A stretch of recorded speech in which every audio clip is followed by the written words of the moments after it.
Good morning. Good morning, good morning, good morning. We were out doing morning chores this morning. I noticed there was some blood on one of the little hens. My little, God, how old are they now? 4 months old, maybe? One of the little chickens, one of my salmon chickens, Gabe, leave it, had some blood at the base of her tails, and so pulled her out of the coop there, and she's hanging out with me this morning. Just wanted to make sure that her bleeding was going to stop and do a little treatment of her. And here's my little friend. Say hi, friend. So, stop it. This is not something I normally do. I don't normally walk around the farm with my chickens. But this little girl has had a little bit of a rough start to her life.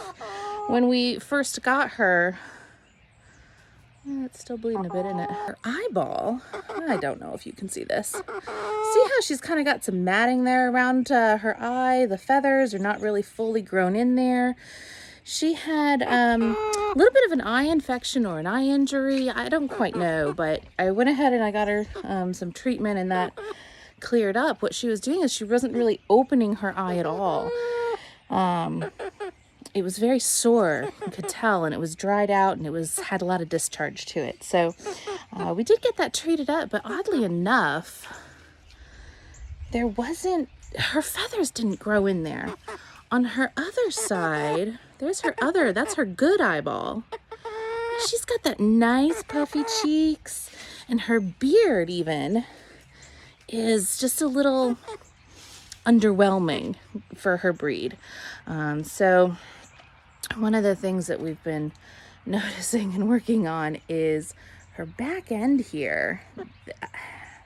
Don't know what's going on with it really, but this morning, her back end there at the base of her tail, you might be able to see a little bit of dried blood or drying blood.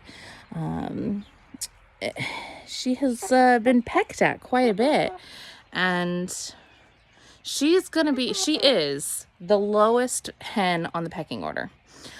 So all chickens have a pecking order, and she's definitely at the bottom rung here.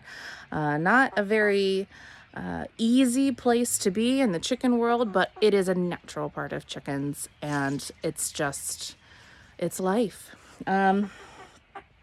So ultimately, how do I work on this? How do I stop this? Well, ultimately, I'm probably going to need to get her some kind of chicken saddle. They make these chicken saddles for hens who are with roosters, because when a rooster mounts a chicken, it can be very damaging. So I'm probably going to end up getting her a little chicken saddle so that her butt end is covered. That's the end that the other chickens are pecking at, because they see this irritation already, and so they want to continue it. And she needs a little extra love. She needs a little extra help. And so we're going to definitely do what we can to try and keep her happy and try and get her skin healed up here.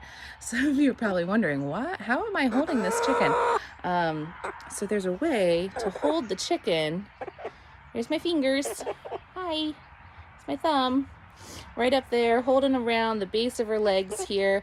If she wanted to try and fly away, I've got a good grasp on her, and then the bulk of her sternum, her keel bone is what we call it, her keel, that is sitting on my hand.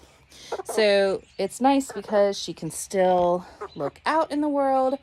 Her butt is facing away from me. I've been pooped on by chickens. It's not the worst thing in the world. I would just really rather not, because I don't want to have to wash this jacket today. I need to wear it. So I've managed to get this chicken saddle around her wings, and then she flew off my lap, jumped off my lap. She's a little mad about it. She's pouting, and she's going to have to learn that she can still move. So anyway, here's my chicken saddle. She's very mad.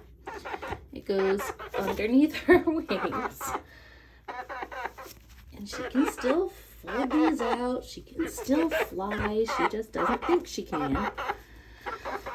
Other varieties don't have this piece over the wings. I bought this one specifically for a hen who is much larger than this and is being pecked at across her wings. So I have applied some medicated dip to her butt there, and we didn't really work on wing handling as a young chicken, so she doesn't love this, but she's fine. She's fine. So it just kind of goes around her wings there, and then it sits across her back. So there she is. Mad. Super mad. I went ahead and decided to try and tuck in those extra bits so that her wings are on the outside, thinking that might help her feel a little more comfortable. And she's going to get used to this, but she's going to have to go back in with the flock now because it's breakfast time.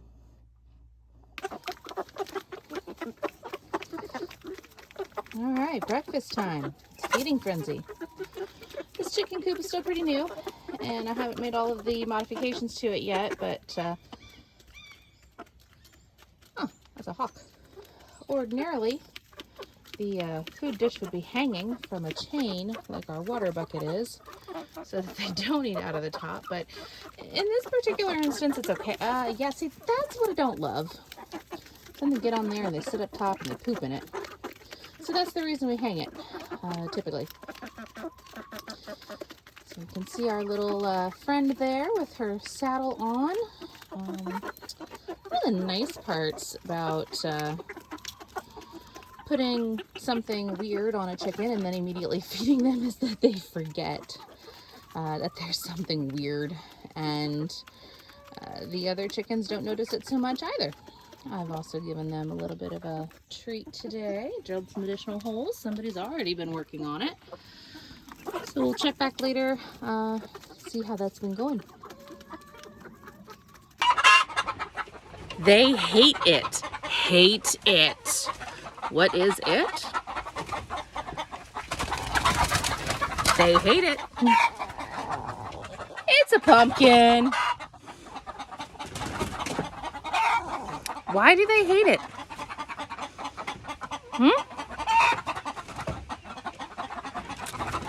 Because it's new and it's different. Eventually, they'll probably get over themselves. Eventually.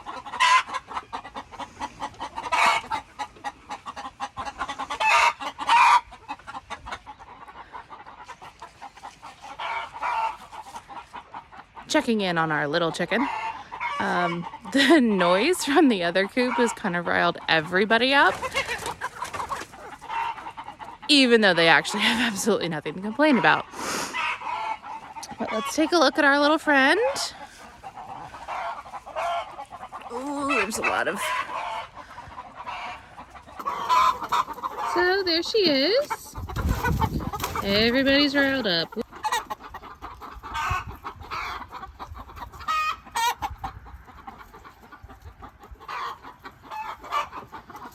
That's not her. There she is.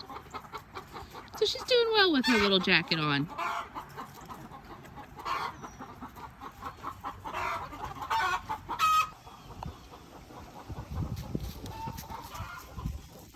Hi, buddy. They're so noisy, aren't they? Yeah, they sure are.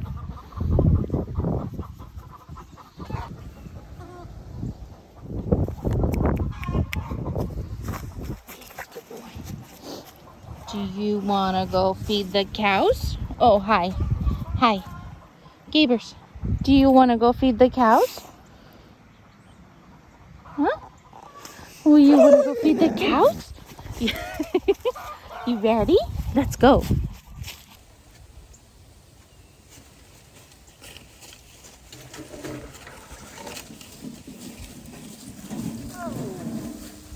Awesome.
One of the simplest tasks for me to do in the morning.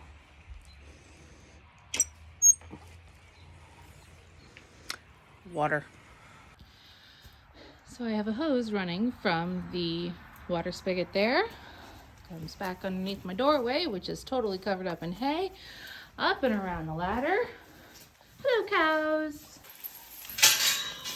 And then it comes across the back of the wall here behind this other ladder. I've got it woven in and out because it is a very long cord, and it's just gonna go right in there. Now, that needs cleaned. We'll work on that later on today, but for now, they're getting fresh water. And so when I'm done tossing out hay, I'll just turn it off. This water isn't treated. It's not running through the well system. It is just straight from the well. It's not running through the purifiers and the filters that we have back up at the house.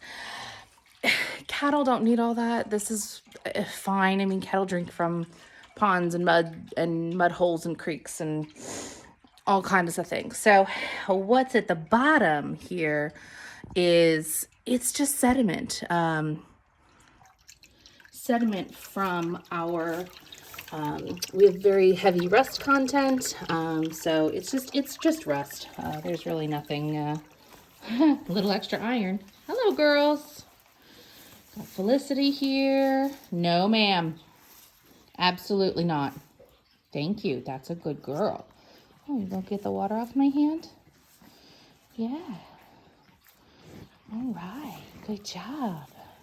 Got Itzel there. Hi, honeys. Good morning.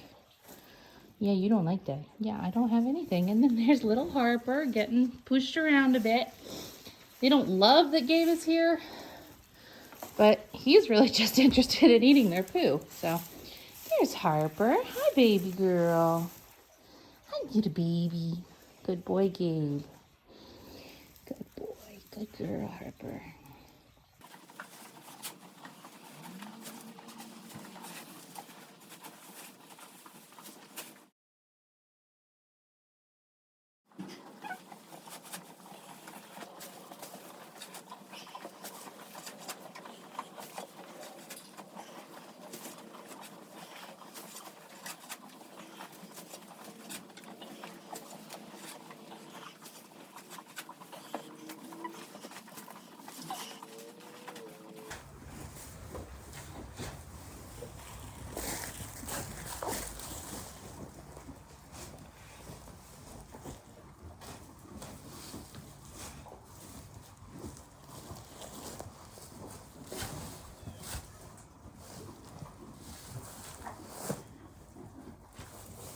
Hey, Mama.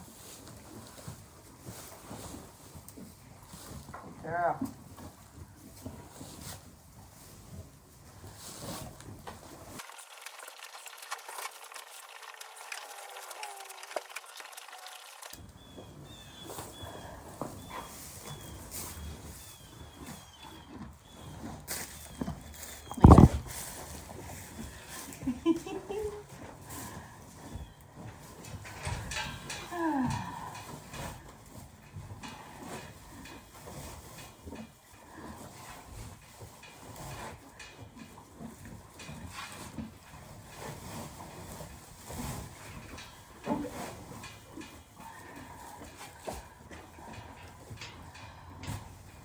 Why do I work so close next to my cows?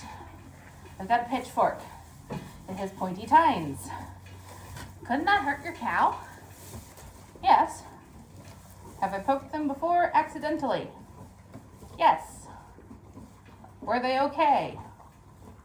Yes. Working this close to my cows gives me a chance to touch my cows, interact with my cows, but it also gets them used to me. And I want my cows to be able to be handled. We're still working with Miss Itzel here, so I've got a hay feeder full of hay, which is something very positive for them. It's something that they really enjoy, and well, it's part of life. So working around them with my pitchfork, under them, quietly, calmly, they're so totally used to this. And this is part of what I want to have in a calm cow, is just the ability to come up and touch them, and the ability to ask them to move one way or another based on where I am. They're going to naturally move away from me. Earlier you saw me, maybe, I put my hand on Felicity and she moved away because she wanted to turn her head around to see me. But that was what I wanted, because I needed her butt to move. So that's why I work around my cows with my pitchfork.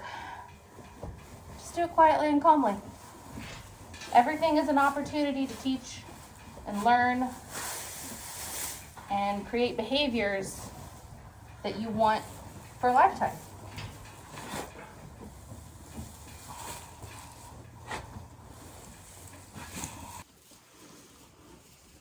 That's a big pile of poo. I'm exhausted. So I've tossed in some clean straw there behind them. They're still eating. And I'm gonna leave that big pile of poo here for a bit because I'm tired and I want a break. And Gabe's kind of cold, so we're gonna go in and warm up. Eventually I'll wait for Eric to come home. We'll get out the tractor and we'll take all that out to the manure pile. Fancy thing that manure does is that as it's breaking down, it's starting to turn into compost. And so we have found that if we leave a pile, maybe we come in every day and we pick a little bit, they don't want you, sir. They don't want you. No, they don't want you. They don't want you. Sorry. We'll pick a pile, or we'll pick the poo out every day and kind of just pile it up back there. They still have pathways out and they still have pathways to their door, their water. And what we have found is that because it's starting to break down, it actually is releasing some heat. So this is an unheated barn. This is an older barn. It is wood, Amish built barn. And where'd you go? There you are.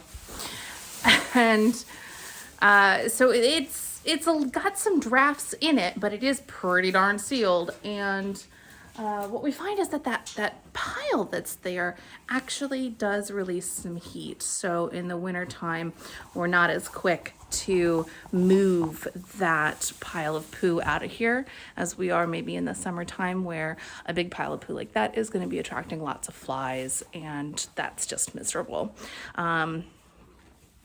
So yeah, sometime we'll talk about compost. Today's not that day. Thanks for spending some time with me.